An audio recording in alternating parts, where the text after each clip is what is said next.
ஆண்டவராகிய இயேசு கிறிஸ்துவின் நாமத்தில் உங்கள் அனைவருக்கும் அன்பான வாழ்த்துக்கள்.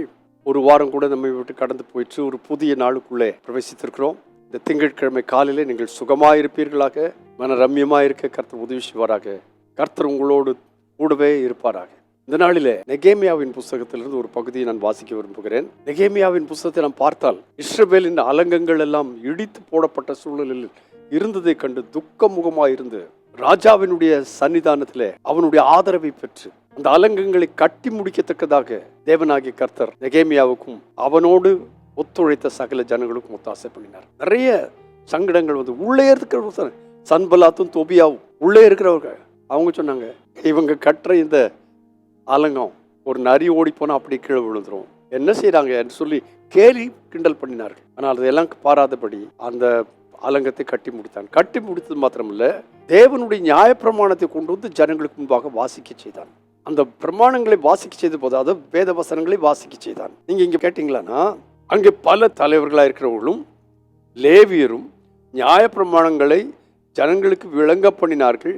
ஜனங்கள் தங்கள் நிலையிலே நின்றார்கள். அப்போ அந்த வசனங்கள் வாசிக்கப்பட்ட போது சொல்லியிருக்கிறது, அதற்கு மறுமொழியாக ஆமேன் ஆமேன் என்று சொல்லி குனிந்து முகம் குப்புற விழுந்து கர்த்தரை பணிந்து கொண்டார்கள். கர்த்தருடைய வசனம் சொல்லப்பட்ட போது மாத்திரமல்ல, அந்த வசனங்கள் அவர்களுக்கு விளக்கி சொல்லப்பட்ட பொழுது வேதம் சொல்லியிருக்கிறது, ஆசாரியனும் ஜனங்களுக்கு விளங்கி காட்டின லேவியரும் சகல ஜனங்களை நோக்கி, இந்த நாள் உங்கள் தேவனாகிய கர்த்தருக்கு பரிசுத்தமான நாள் என்று கேட்டால், இது கேட்டவுடன் ஜனங்கள் எல்லாம் அழ ஆரம்பித்து விட்டார்கள் கர்த்தருடைய வசனத்தை கேட்டு.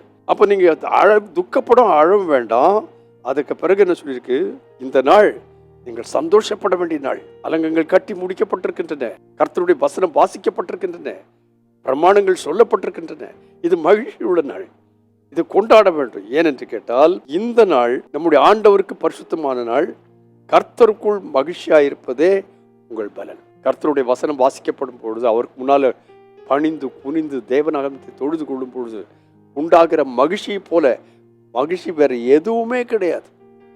அந்த மகிழ்ச்சி இந்த நாளிலே கர்த்தர் உங்களுக்கு கட்டளை எடுப்பாராங்க. ஏனென்று கேட்டால், கர்த்தருக்குள் மகிழ்ச்சியா இருப்பதே உங்கள் பலன். வேற எதுவும் உங்கள் பலன் இல்லை. உங்கள் ஆகாரம் உங்கள் பலன் கிடையாது, உங்களுடைய தொழில் உங்களுடைய பலன் கிடையாது, உங்களுடைய பொருளாதாரங்கள் உங்களுடைய பலன் கிடையாது. கர்த்தருக்குள் மகிழ்ச்சியா இருப்பதே உங்கள் பலன். இதை இந்த நாளிலே அனுபவிக்க தேவனாய் கர்த்தர் நம் ஒவ்வொருவருக்கும் ஒத்தாசை பண்ணுவாராக. பிரமாணம் வாசிக்கப்பட்டிருக்கிறது, விளங்கி சொல்லப்பட்டிருக்கிறது. இப்பொழுது உங்கள் உள்ளம் துக்கப்படக்கூடாது. பங்குகளை அனுப்புங்கள், ஜனங்களுக்கு நன்மைகளை செய்யுங்கள், கர்த்தருக்குள் மகிழ்ச்சியாயிருங்கள். அதுவே உங்கள் பலன், என்னுடைய பலனாயிருக்கும். பரிசுத்த பிதாவை இயேசுவின் நாமத்தினாலே கர்த்தருக்குள் மகிழ்ச்சியாயிருக்க இந்த நாள் முழுதும் எங்களுக்கு ஒத்தாசைப்படும். அதை வெளிப்படுத்த உதவி செய்யும், ஜனங்களுக்கு பங்குகளை அனுப்ப உதவி செய்யும். தேவநாமத்தை மைப்படுத்தும்.